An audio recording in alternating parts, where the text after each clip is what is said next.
We are going to update our ZV-E1 firmware to the 2.0 firmware update. So this is before I do that on the A7S III to version 4, which I know is very scary, and I don't know if we're all ready for that or not. But I think version 2.0 on this guy has already been out for like a year. So it should be relatively smooth and easy. So let's see what happens here. Now I like to use, let me just make sure my audio is okay. Oh, it's amazing. It's amazing, per usual. So I actually like to use the Creators app on the Sony app, the Sony website. So you can download the Creators app, and now your phone can actually connect to the camera, and it actually works really good once the bugs are worked out and you've got to figure it out. It works amazing actually. Like remote shooting, okay. Now watch, it will now join. So you can use this app to remote shoot with your Sony camera. See, it's connecting. Just give it a quick second here. And this is live TV. Of course, it's not going to work right now. Oh, there we go. So now we are seeing what my camera is shooting. So this could be funny. We'll do like a double version of me. So there's me right here. There's 15 me's. So yeah, it actually works really good. And you can even control it on the app as well. Just say we're shooting the lovely Sony A7S III. We can hit record on here, and it's recording. You can even tap to focus, which is pretty amazing. So this thing is kind of like made any phone or iPad. I'm using the iPad mini here as well. So this thing's made the iPad mini essentially an awesome real-time monitor that you can use as a wireless monitor to also record and all that stuff. So it's pretty freaking awesome. So stop recording. But in this video, we are going to update the firmware to version 2.0, which I have been sleeping on because I'm very nervous. Because if you go watch my A7S III bricked video, some of those updates I didn't really like that much. I did not like that much. So we are going to update this though, because it's been a year, and I think the ZV-1 has all the kinks worked out of it, but who knows. So we're going to click, I mean, this is real time, so I haven't done this in a while, so this could take a sec. So let's see what happens here. So first we're going to go click update right there, and we have Detroit in the chat. Detroit 012, what is going on? So I'm going to click update right here. So don't be scared to click this button. Click it, and then have the camera on, have it very close, and have all the Wi-Fi's connected. So, oh, an error occurred. That's always fun. Don't you love it? Update. Your smartphone is not connected to the internet. It is connected. Let's see. Update. There we go. So just get past that first little hiccup, and then you should be okay. Now I'm going to try to focus on the camera here. I might shut this off. I could help it. Let's see. Nope. Well, basically the screen's just telling you to agree to their lifelong enslavement to Sony. Just hit agree. Yes, Sony, you can control me. Confirm the download, so now you're downloading it. So this is pretty sweet. So I'm downloading the firmware update to the phone, and then it's going to send it from the phone to the camera. So it is pretty cool. Pretty cool. So we're going to let this chill for 1 second, just so nothing explodes. Up. And as you can see, the camera is still on. I'm just going to leave the camera alone right now while this does it, and we'll see what happens here.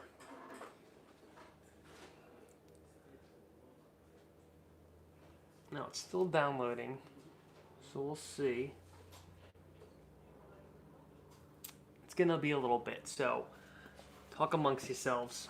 We have 148, 149 out of 1,000 megabytes. So essentially the update is 1 gigabyte big, and that will create the firmware update that we need, that will then update to the camera. So we'll continue to wait, and in the meantime we can look at the beautiful Sony A7S III, and I will be updating this one as well to the 4.0 firmware updates. We'll see how this goes too, because could work good, could destroy the camera, we shall see. Now you're just going to keep waiting as this is uploading to the phone. We're about a fourth there.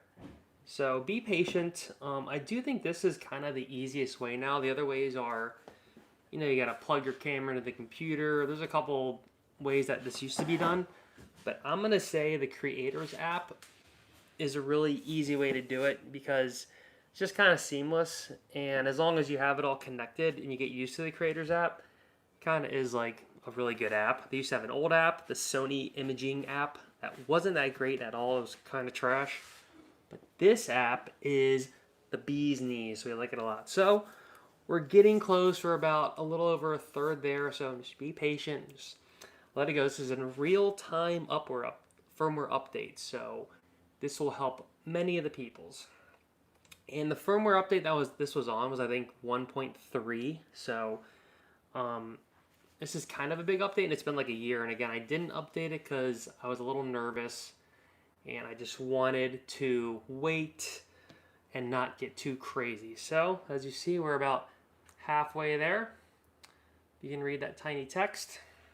And just let it go. Don't touch nothing.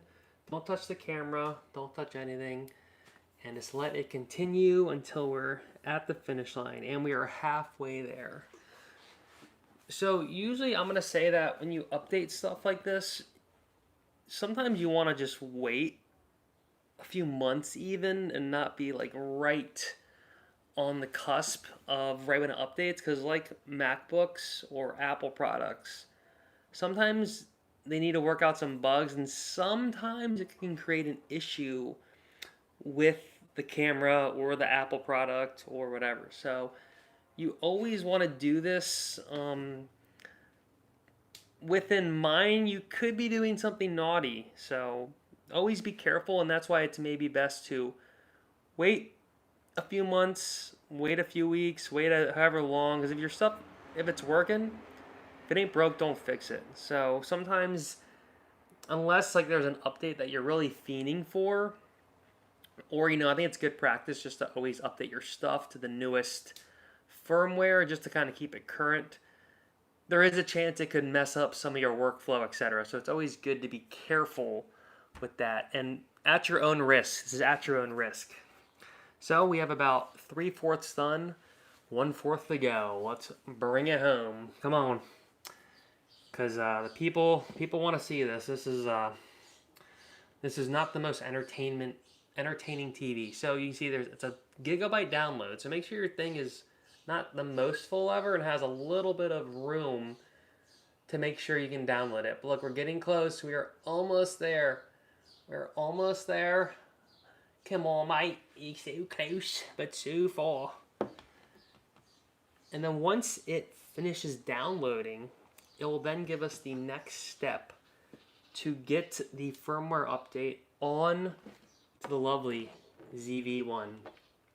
And again, if you want your ZV-E1 to look cool like this, get a cage that has a little grip. This is the small rig cage. I actually really like it.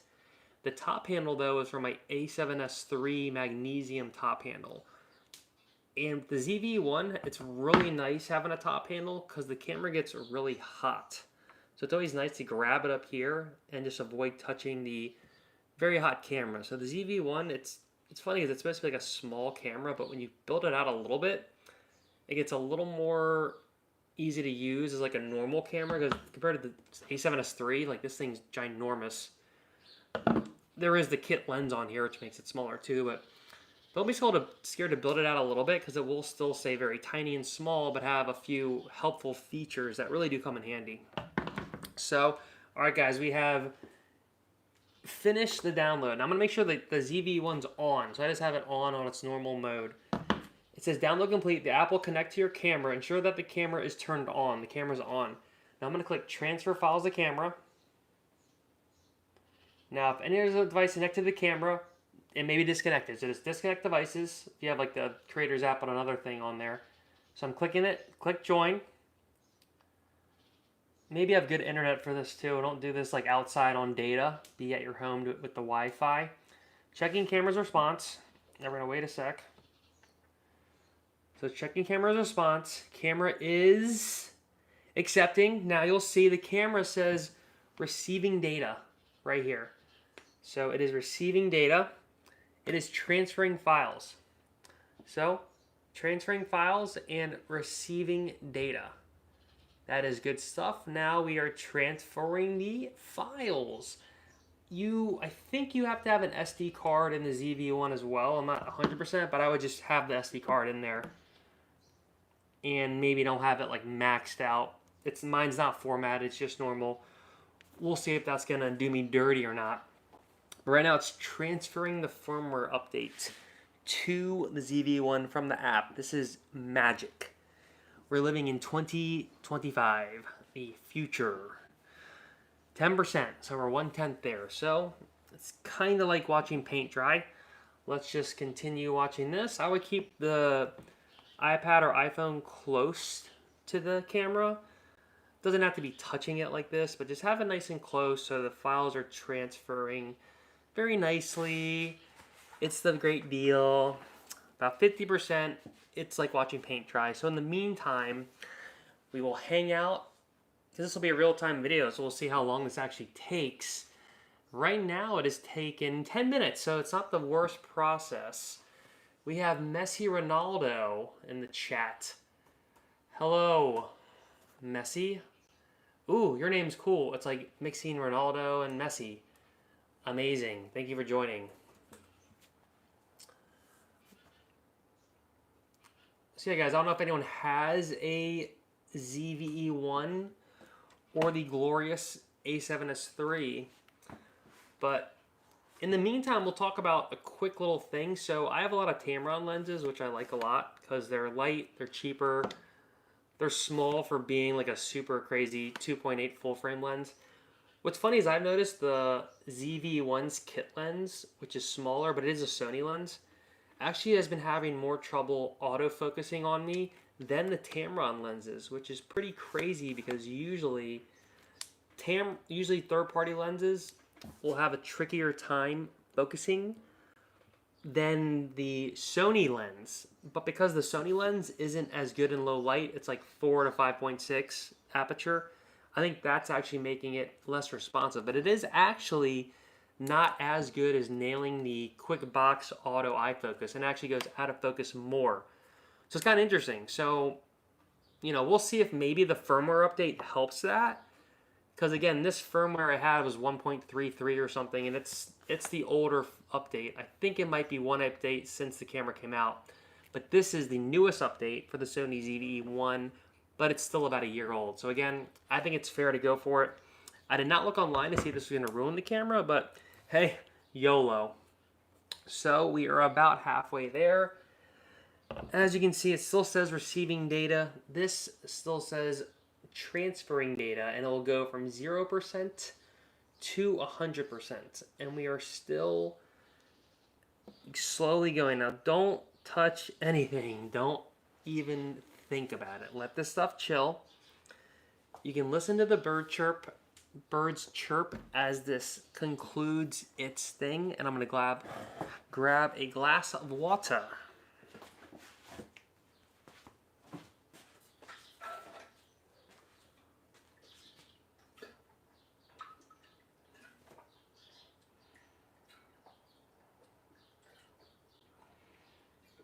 We are at 56%. So we are slowly getting there. Now this, I wouldn't be scared how fast or slow it goes. Just let it do its thing. But again, don't do this out in data land, out in the real world. Do this on a nice internet connection, etc. The Creators app will work out in the real world. Somehow it works when there isn't internet. It does use Bluetooth. Like I've been on shoots where I'll have the Creators app and the Sony camera pretty far away, and you can still do the controlling, the recording. You can mess with ISO and settings. Who is bothering me while I'm working? Never bother me while I'm working. But that feature is really sick. But when you're doing stuff like this, I think you want to have that Wi-Fi locked in. So don't get too crazy there. We're at 70%. Yes, we are watching paint dry, but it is very fun. And as you can see, We're getting very close. We're almost there. We have 20% to go. 20% for these glorious files to transfer. Maybe in real time I'll count. 77%. 78%. 79%. 80%. I'm sure you're getting sick of that. So pretty much it takes like a couple seconds every percent. I would allot yourself about 20 minutes to do this. You know, this video is about 15 minutes long. So don't try to like rush through this right before a shoot. You always want to do this stuff when you have time to kill, like we do right now.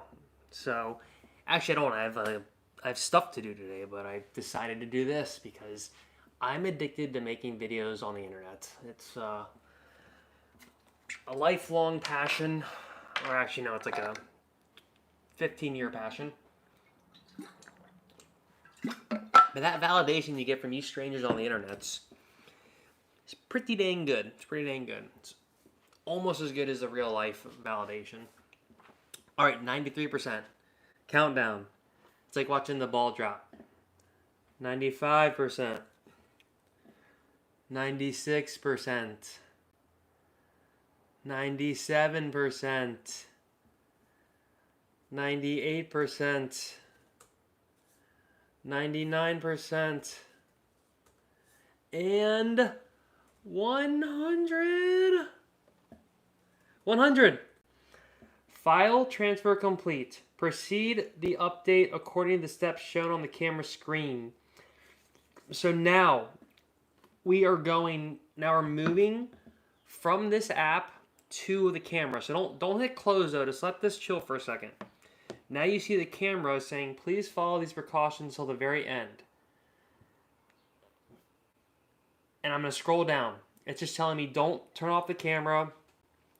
Don't remove the media card. The screen will be displayed. The access lamp will be blinking. So you'll see some blinking on the access lamp, aka tally light. It'll update faster. It'll take several minutes. Then it'll automatically reboot. So I'm going to click over, hit execute. So you can do this on the screen or here. Execute. Hit execute once. Now, let the camera chill. Don't even hold it. Let it just chill. I'm still not going to close this. I'm going to let that chill too. Now, let the camera... Who is bothering me? Alright. Now the camera. Don't you dare touch it. Now it's black. I know, it's a little scary. Just don't touch it. Don't do anything. It's getting a little scary that that screen is still black, but it's all good, I think. The access lamp might be that bottom light. Let's see. Unknown, but I'm still not going to touch it. Now I'm getting nervous. Your boy's getting nervous. Alright, I'm going to hit close on here. Alright, there we go. So that's closed. Now, we're just going to let that camera sit for a sec because... Just because. So, I would think there'd be more... Oh, there is. Look, blinking right here. So, the light right here, it's not the tally light. It's the access light, whatever that means. It blinks. Once this thing starts blinking faster, that means it's getting closer to ending. So, let's just leave this thing alone. Let me make sure you can see the camera, the blink. Let's see. Oh, it's going faster. Oh, it is picking up its speed. Oh, you can see it. Yeah, so let that thing just... And we close this app. So let this thing blink. Don't even touch it. Just don't even touch it. We're going to let that thing keep blinking. Oh, it's going fast. It's really picking up speed. It's really picking up speed. So, see what happens here.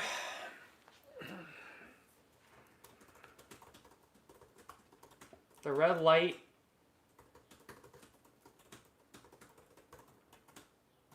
will get faster and faster as it reaches, like I'll show you, it's really picking it up here, as it reaches conclusion. So it's just really getting fast. 1, 2, 3, 4. It'll just like kind of blink, blink, blink right here. I'm gonna let that thing blink.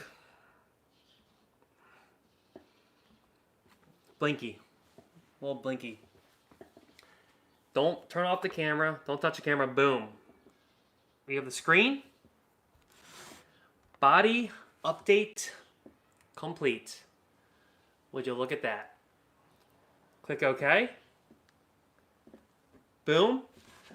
So now it's officially complete. To check, go to menu. Go down to, I think it's the little globe thingy. Go over one. Keep going down. We're going to go find the firmware and just make sure that it worked. And I just did this earlier. Where is this? Here. It's in the briefcase, the very bottom, setup option. Go over. We're going to go to firmware. And now, body, version 2. So as you can see, we have successfully updated to version 2 update. Okay? Now, we're all good. Perhaps I'll just shut the camera off, just to let it chill for a sec. Then I'm going to turn the camera back on. And voila, and even the stuff I'd shot on the memory card is still there. So you can just have a memory card in there. It doesn't have to be formatted. Maybe just in case formatted, it didn't seem to matter with me. And now we are back to living life in ZV-E1 land. So, I appreciate everyone for watching this ZV-E1 firmware update video. Till next time, we out of here. Peace.